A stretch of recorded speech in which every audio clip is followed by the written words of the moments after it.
We often hear people talking about petrol price going up or down, but have we ever thought about why? Whether it's international conflict or government interventions, petroleum prices are constantly affected by what's happening in the world.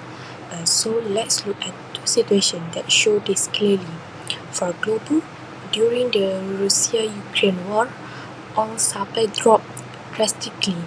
This scarcity led to a spike in global oil price. For Malaysia, when global prices were falling due to weak demand and oversupply, but RON 97 remained at 3.18 ringgit Malaysia per litre because of the government maintained this to protect consumers. These two situations show how the petroleum market react differently based on supply, demand and policy. So, what's happening behind the scene? Why do prices rise when supply drops? Why do prices stay the same even when supply is high? To answer that, we need to understand what happened when supply and demand balance or not. So let's explore the concept of market equilibrium for the next. So, what exactly is market equilibrium? Market equilibrium can be defined as a market is at equilibrium when the quantity demand is equal to quantity supply or QD equal to QS. Market equilibrium happens when the amount people want to buy is the same as the amount sellers want to sell. On the graph, this is represented by the point where the demand and supply curves intersect. At this point, there are no shortage or surplus, and the market is balanced. Buying and selling can happen without needing to change the price. Quantity supply less than quantity demand. It creates a shortage when prices are too low. When petrol is priced too low, usually due to subsidies, it encourages more people to buy fuel. As petrol price increase, demand for make people drive less, more often use public transport or carpool. Suppliers may not be able to match the rising demand, so forcing suppliers to price cut. When demand increase, supply decrease. It's worsening the surplus. The March 2025 CPI does not show this directly, but if transport price will keep artificially low while global oil price will rise, it could have caused supply pressure. If not addressed, the shortage was over the time to return to equilibrium. Petrol price may need to be adjusted downward until quantity supply equally quantity demand, make balance between supply and demand.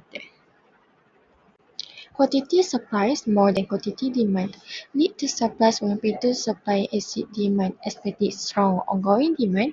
Fewer suppliers and importers increase stock level to meet what they assume will be steady consumer uses. As petrol price increase, demand fall makes people drive less, more often use public transport to save on fuel costs. With extra stock on lower demand, suppliers have more stock than what people were buying. When supply increased, demand increased, leading to temporary surplus. CPI in March 2025 showed transport price up 2%, petrol more expensive. If not addressed, the surplus was over the time to return to equilibrium. Supply adjusted by reducing production, and more people started to buy petrol again until quantity supply equal quantity demand, made it balance between supply and demand. So here I will explain about mathematical analysis of market equilibrium. There are four steps to determine the market equilibrium. Firstly, define the demand and supply functions. So the demand functions, we call it as QD, which is consumers buy more when the price is lower and the graph slopes downwards. The functions is QD equal to A minus PP, where A and P are constant and P is the price. The constant A represents the maximum quantity demanded when price is 0, and the constant B represents how much quantity decreases when price increases.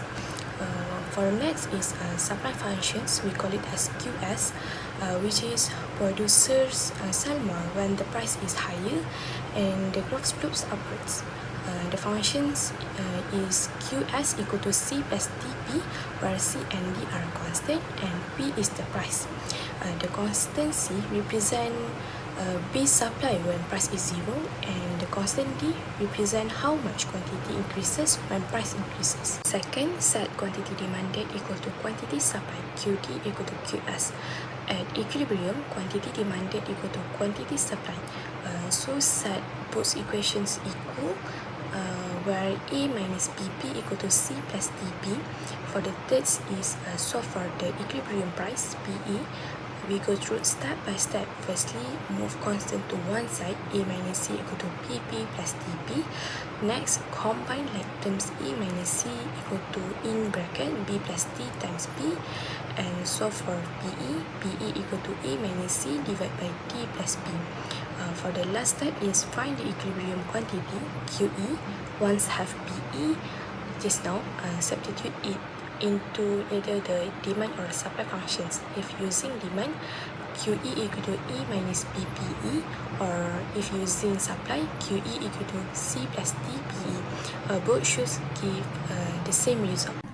Next, we go to the changes in supply and demand. First step is demand increases while supply constants.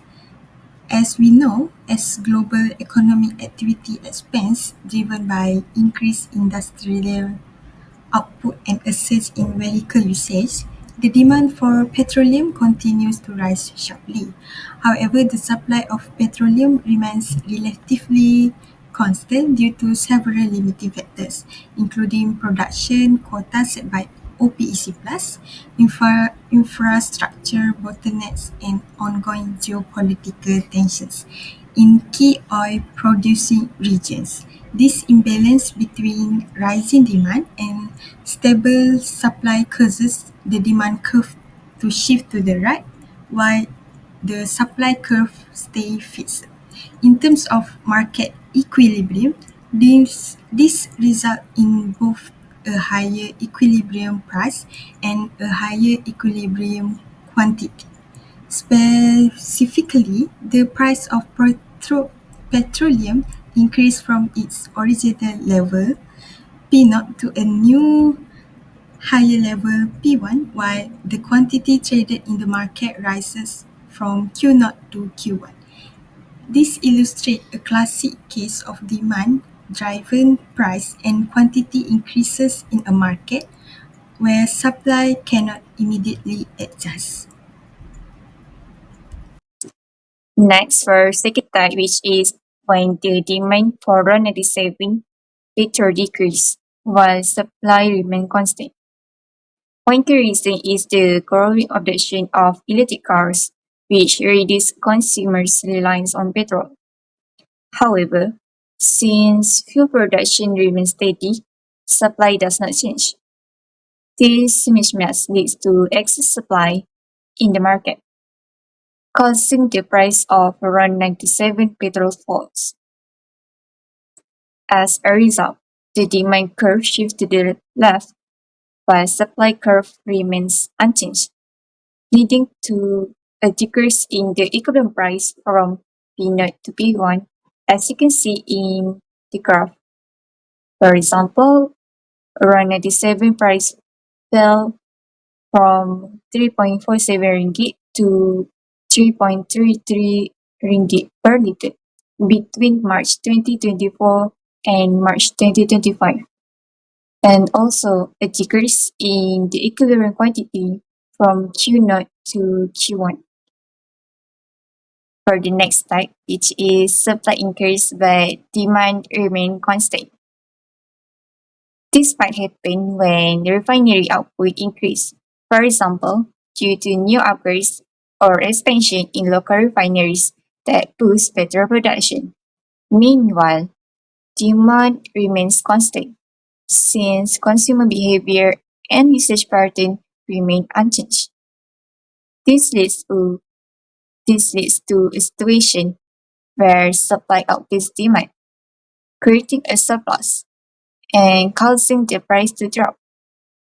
As a result, the supply curve shifts to the right.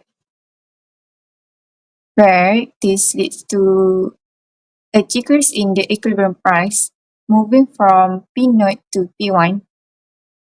Uh, for example, in March 2025, per 97 battery price decreased from 3.42 ringgit to 3.38 ringgit per liter, indicating a possible increase in supply and also an increase in the equilibrium quantity from Q0 to Q1.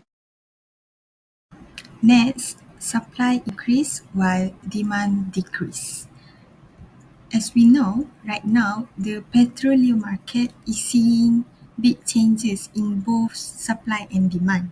New technology and the removal of OPEC plus productions limits have made it easier to produce more oil, which means the supply has increased. This shifts the supply curve to the right. At the same time, demand is going down because of global economic slowdown and more people using electric vehicles. This causes the demand curve to shift to the left. When supply goes up and demand goes down, the price usually falls. So the new price P1 is lower than before P0. However, the change in quantity is not so clear. It depends on which curve shifts more. If supply increases more than demand drops, quantity might go up. But if demand falls more than supply rise, quantity might go down. So the price definitely drops, but the quantity could go either way.